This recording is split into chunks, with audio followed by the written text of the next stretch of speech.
I'm very pleased to introduce our luncheon guest speaker, Provost Simpson. Provost Simpson, just to mention one thing, has been very supportive and one of our strongest advocates in terms of CLT initiatives. Anything that we do, she's always behind us and supporting us. So I want to thank her publicly. Without any further ado, Provost Simpson.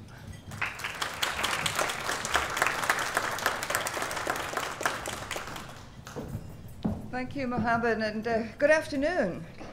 Good. Things seem to be going well so far. Everybody's very cheerful and engaged in conversation, and that's what it's all about.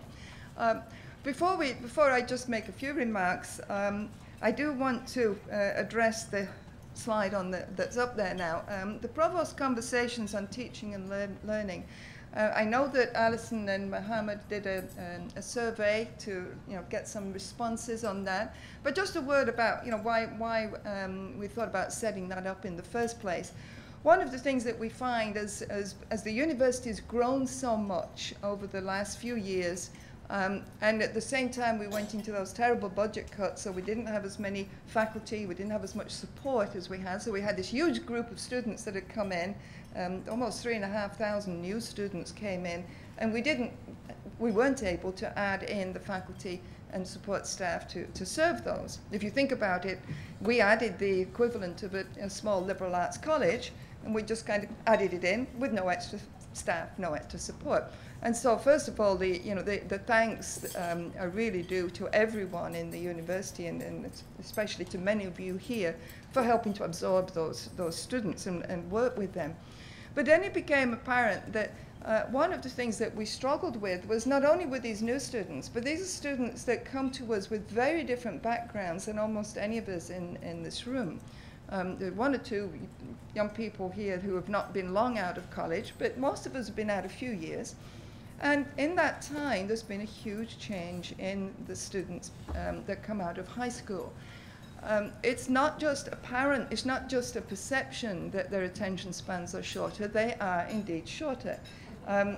There's no way that we can ask now for a student to sit through a 1-hour lecture and be absorbed, no matter how good the lecture, no matter how engaging the lecture. It simply isn't going to happen. They're not going to sit there and dutifully write down the notes and collect all those pearls of wisdom. They want them to be fed to them. And of course, we know that one of the reasons why we always used to ask people to write down the notes was that very act of transcribing what was being said puts the words into the brain. We don't do that so much now. They have PowerPoints, they have handouts, they have videos to watch. The content, the concepts come across, but that knowledge base, the memorization isn't there. Now, you would say, well, we don't need to. We Google everything now. Why should we remember anything? It's all available, on Google. True, but it helps to, Google may not always be there. There will be times when the internet goes down. There will be times when, and more often than we'd like, actually, there will be times when disaster strikes and we don't have recourse to all of those instant fingertips. What do I do now? Google it. And so a certain amount of memory is, and passing on of knowledge is essential. But the other piece of it, I think, is that the students too, in addition to the inability to hold their attention span for very long and their complete conviction that if it's not on Wikipedia, it's not worth knowing about, then the other piece of it too is to get them to look back at where does that information come from? How did it build? Where did that knowledge base come from in the first place? And it came from individuals collecting together and sharing ideas and saying, yes, this works, that works, and gradually improving. And that's partly what this today's institute and tomorrow's institute is about. It's about you all sharing ideas and saying, this works, that works, what can we do to improve? The other piece about students that I always, and many of you on the faculty will have heard me say this before, is that the students that come to us today are every bit as intelligent as they have been in the past.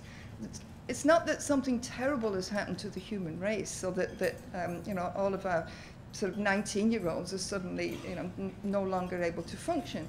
It's just that their brains are wired differently now. They are used to texting each other, all the time. You know, we call it the prayer mode. I mean, which of us here, you know, isn't busily doing the email under the desk during the faculty meetings or staff meetings?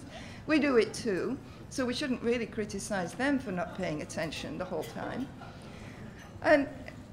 But they text, and everything can be done in this kind of shorthand of text. And so then we find that they can't write long, complex sentences, and they can't put whole paragraphs together. Well, they don't need to in their world. That's not the world. And so part of what we have to do as educators is think about how can we also adapt to the world. It's no use us trying to force all of our students into the mode that we came through, because that's not their world. Nor should we throw away the baby with the bathwater and say, you know, we want to have everybody, you know, we'll just conform immediately and we'll do everything by texting and twittering, and that'll be the, you know, no, that's not the answer either. But there's some compromise. We need to get the students to come to the faculty and to the staff and to the advisors, and we need to have us all reach out more towards the student. It's a time of great change. It's a time that's going to put a lot of stress on all universities and colleges. And it's something that we have to be cognizant of, and we have to find ways to work with these students and work with the world that they're going into. We have to prepare them to go out into the world after they've been here for 4 years. And the pace of change is so fast now that after 4 years in college, the world that they go back to will be different from the world that they left. Not only have they grown, we hope matured significantly, but the world is moving very quickly. So these are all challenges. They're not insurmountable. They're things we have to keep forefront in our minds.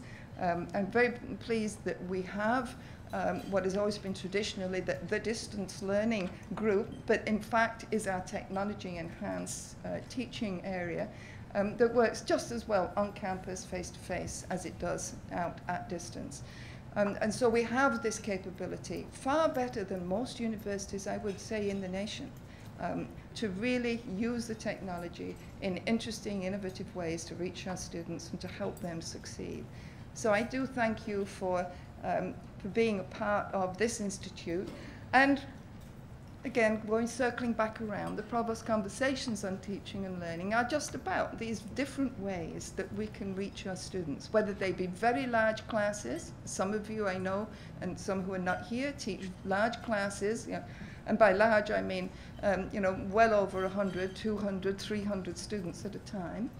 We have those of you who work one-on-one with students in either literally one-on-one if you're working with music students, or in the fine arts, or in creative writing, where you need to work individually with that student and the work that they're working on, or in small groups. We have those different groups that we work with, and the conversations have been about working with all these different kinds of students. One of the things that I love about Old Dominion University, it attracted me here in the first place, and I'm still as enthused about it as ever, is the diversity of our students. And I mean that in the broadest possible sense. I don't just mean racial, ethnic diversity, but the fact that we have on-campus resident students now. 5,000 here on campus in beds, plus another about 4,000 in the immediate perimeter of the university. So essentially 9,000 students are in residence, we could call that. And then we've got our traditional, if you like, commuter students who drive in and park and drive out again. We have students who are here at distance in all of the different sites in the three higher ed centers. We have the military population. We have almost 30% of our students now are Pell eligible. And of that group, the vast majority are first-time college students who do not have a support structure back at home. Their parents have no idea what it means to go to college. I was a first-time generation college student, and I know that my parents were very supportive, but they had no idea what I was doing at university. My mother, who was considered herself far superior in terms of educational standards to my father, she left school when she was 12. My father left school when he was 9. And when I went to university, they thought I was doing some kind of advanced spelling bee or something. And they really had no idea what it was about, you know. And I remember my mother saying, when are you going to stop all this gadding around the world, Carol, and come home and do a proper job in the post office like your Uncle Jim? And they were supportive parents. Now imagine how many of our students are going back to dysfunctional families, they're going back to situations that some of us, can only imagine, and we expect them still to carry on and do the coursework at exactly the same rate as the student who's got all of the support structure at home. So we have this diversity of students. We reach out to them all, and that's what I love about the university. We have access to the students, but we must also be cognizant that they're not all the same. They are all very different, and they all demand different pieces of us as we work with them. And that's, again, part of the reason for the conversations, part of the reason for the Institute, looking at all these different aspects of our student population. So thank you for being here. Thank you for taking the work seriously, for engaging in it, for talking to each other, for coming up with new ideas, telling the university where we're going wrong, and we do our best to correct that, and get back online if we're veering off path, and really for being supportive to each other too, to have your own support network. I appreciate that, and appreciate everything that you do. Thank you.